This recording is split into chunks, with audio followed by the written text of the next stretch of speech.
네, 첫 번째 작전명, 불안함에 쓰러진 원화 가치입니다. 달러당 원화값이 2달 만에 1,330원대 마감을 했습니다. 지금 시장에서는 또 1,350원까지도 올라갈 수 있다라고 분석이 되고 있는데요. 한규수 매니저님, 네. 원달러 환율은 그럼 FOMC 전까지는 계속해서 오르는 흐름을 보여주게 될까요? 일단 조금 올라갈 가능성이 좀 크지 않을까로 좀 보고 있습니다. 일단 환율이 시장에서는 굉장히 중요한 변수로 역할을 하고 있는데 그래도 최근에 원달러 환율은 이제 1,300원에서 1,330원 요 사이에서 계속 횡보세를 기록했다가 오늘 드디어 이제 박스를 이탈하면서 1,330원까지 다시 올라가는 이런 형태가 진행돼 있습니다. 환율이 급격하게 올라갔던 부분들에 대해서 우리가 주목할 부분들이 역시 이제 지정학적 리스크가 가장 큰 변수로 등장을 하고 있습니다. 지금 이제 중동발 불안감들이 계속해서 확전 일로를 달리고 있는 그런 부분들, 그리고 기존에 이제 러시아 우크라이나 전쟁이 계속해서 진행이 되고 있고요. 대만 총통 선거와 관련해서도 이제 친미 성향의 총통이 당선이 되면서 중국발 불안감들이 계속해서 가중되고 있고, 여기다가 북한의 김정은이까지 가세를 하면서 말 그대로 이제 국가 컨트리 리스크가 가장 많이 부각이 되고 있는 그런 형태로 보시면 되겠죠. 증권 시장에서 특히나 외국인들이 가장 싫어하는 것이 바로 이 컨트리 리스크입니다. 특히나 대한민국 같은 경우는 남북한 간의 이제 대치 상황이 계속해서 진행이 되고 있다 보니까 그 부분에 대해서 외국인들이 굉장히 민감하게 보고 있는데, 그래도 환율이 횡보세를 기록하다가 오늘 강하게 올라갔던 부분들은 그런 외국인들이 그런 컨트리 리스크에 대해서 반응을 하면서 주식을 팔았기 때문에 나타난 현상으로 일단 보시면 되겠습니다. 다만 지금 현재 나타나고 있는 이 컨트리 리스크가 현실화될 수 있게끔 남북한 간의 긴장감이 좀 더 진행되겠습니다만, 그것이 전쟁으로 비화될 가능성, 지금 당장 전쟁으로 비화될 가능성은 아직은 거의 없기 때문에 환율이 올라가는 것은 어느 정도 제한적인 선에서 마무리될 가능성이 높지 않을까 하는 판단이고, 중동발 악재가 세계 3차 대전으로 확산되지 않는 이상은 그것 역시 제한적인 변수로 마무리될 가능성이 좀 높지 않을까라는 그런 판단을 좀 해봅니다. 이렇게 봤을 때 환율이 좀 올라간다고 하더라도 1,350원 직전 고점을 뚫고 올라가는 이런 가능성보다는 1,350원 정도까지 일시적으로 갔다가 거기서 단기 고점이 나오지 않을까라는 그런 판단을 좀 해볼 수가 있겠죠. 그래서 시장도 불안하고 전체적인 시장의 주변 여건 자체가 불안하지만 그런 주변 여건들을 정리해 봤을 때 더 나빠질 가능성보다는 어느 정도 안정될 가능성이 높겠고, 그래서 최근에 급락했던 국내 증시도 어느 정도는 저점을 찍으면서 좀 안정권에 접어들면서 그동안 낙폭이 컸기 때문에 반등을 모색할 수 있는 그런 가능성도 있는 것으로 보고 있어서 환율이 오르고 지정학적 불안감이 확산되고 있지만 우리가 포기할 만한 시장은 좀 아니지 않느냐, 이런 판단을 좀 드릴 수 있을 것 같습니다. 알겠습니다. 오늘 또 새로운 소식이 나왔는데 푸틴이 최선희 북한 외무상과 면담을 하겠다라는 소식이 전해졌잖아요. 네.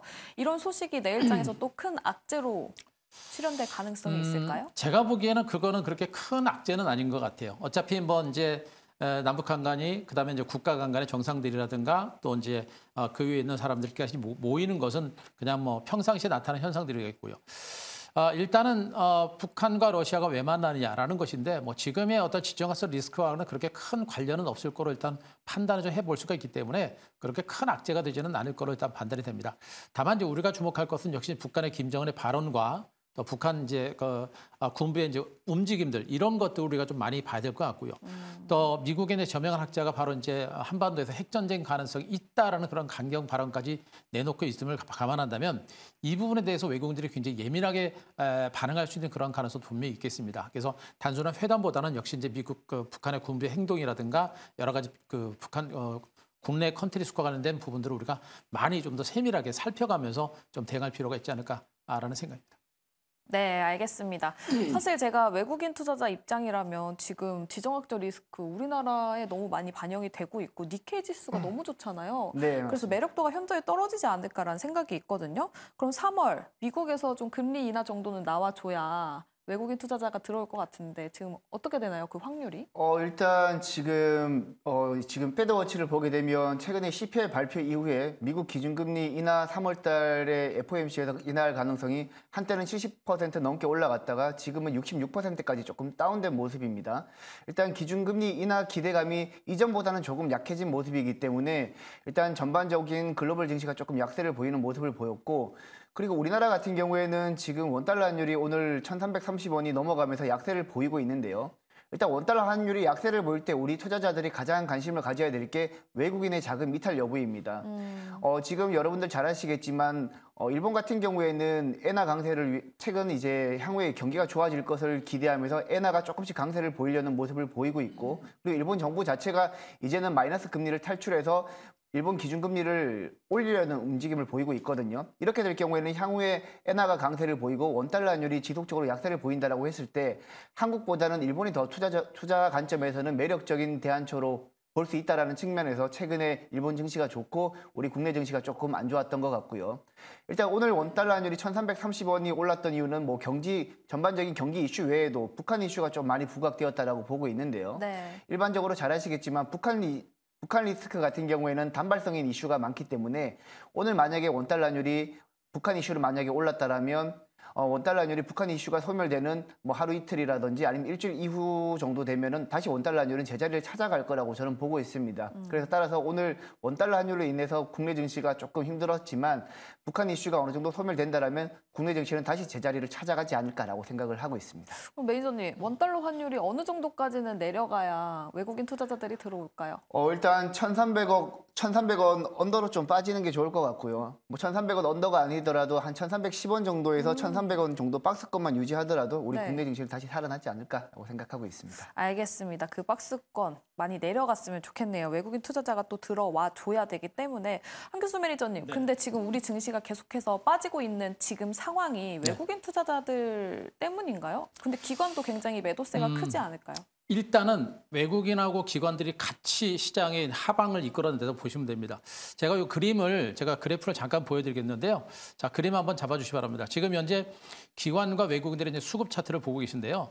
지금 현재 녹색 라인은 이제 기관이고요. 빨간색 라인은 외국인입니다. 최근 증시가 하락하는 그런 와중에도 외국인 투자가들은 오히려 이제 매수가 들어오는 모습이었고, 그 사이에 기관들이 최근에 단기적으로 매물을 좀 내놓는 모습이겠죠. 그러니까 최근에 코스피 지수가 고점 찍고 밀릴 때 초반에는 기관들이 매도가 시작됐습니다. 바로 이제 기관들이 투신권과 사모펀드라든가 연기금 쪽에서 코스피 종목을 매도하기 시작을 했고, 그 시점에서 외국인 투자자들은 현물은 별로 안 팔았는데 선물을 중심으로 매도가 나오다 보니까 프로그램 매도가 같이 나오게 되겠죠. 결국에 최근 증시 하락세를 이끌어냈던 것은 국내 기관과 외국인 투자가들 프로그램 매도에서 증시가 하락했다고 보시면 됩니다. 다만 오늘 그 선물 지수가 급반등한 것은 외국인들이 현물을 팔았기 때문에 환율이 이제 올라간 것으로 보시면 되겠는데, 결국에 이 얘기는 뭐냐면 앞으로 증시가 저점을 찍고 올라갈 때는 기관하고 외국인들의 매수가 같이 들어와야 장세가 회복될 수 있다는 그런 의미가 될 것이고, 기관들이 먼저 팔았기 때문에 제가 보기엔 지수가 최근에 충분하게 밀렸고 좀 과도하게 밀린 부분이 커요. 그래서 기관 투자자들이 밑에서 다시 재매수를 할 가능성이 높습니다. 그렇게 될 가능성이 높고요. 환율만 좀 진정되고 하게 되면, 환율이 좀 진정되게 되면 외국인들의 매도가 진정되고 외국인들의 매수가 들어오면서 다시 이제 반등이 나올 수 있는 그런 가능성도 좀 있습니다. 다만 주변 여건 자체가 약간 불확실하다 보니까 외국인들의 어떤 적극적인 매수가 들어오기는 조금 시간이 걸리지 않을까 생각이어서, 기관도 그렇고 외국인 투자가들도 그렇고 내일 이후부터는 매도가 좀 속도 조절에 나설 거로 보고 있고, 서서히 점진적으로 주변 여건들이 좀 안정이 될 때 재매수에 들어오지 않을까라는 생각이어서 기관과 외국인들의 매수가 다시 들어오는 그 시점이 아마 반등 시점이 되지 않을까 이렇게 기대하고 있습니다. 알겠습니다. 지금 은은영님께서 무슨 말인지 잘 모르겠다라고 말씀을 주셨는데, 일단 지금 환율이 굉장히 고점에 있다 보니까 조금 내려갈 때까지는 아직 조심해보자라고 해석을 해보면 좋을까요? 그렇게 하시면 될 것 같아요. 일단 환율 쪽에서는 우리가 너무 예민하게 보지 마시고요. 환율 쪽은 우리가 신경 쓸 부분들은 뭐냐면 지금 지정학적 리스크 때문에 외국인들의 매도가 나온 것이고, 그래서 환율이 올라간 겁니다. 그래서 그 부분은 우리가 너무 예민하게 보실 필요 없겠고, 일단 환율 급등세가 멈추면 시장의 불안감이 좀 안정된다고 보시면 되고요. 이런 가운데 기관과 외국인들의 매수가 들어오기 시작하면 시장이 이제 서서히 반등한다. 이렇게 해석하시면 될 것 같습니다. 알겠습니다. 원달러 환율의 주가 추이, 그리고 기관과 외국인의 매수세 정도로 확인해 보시고 시장에 진입해 보면 좋을 것 같습니다. 그럼 두 번째 작전으로 넘어가 보도록 할게요.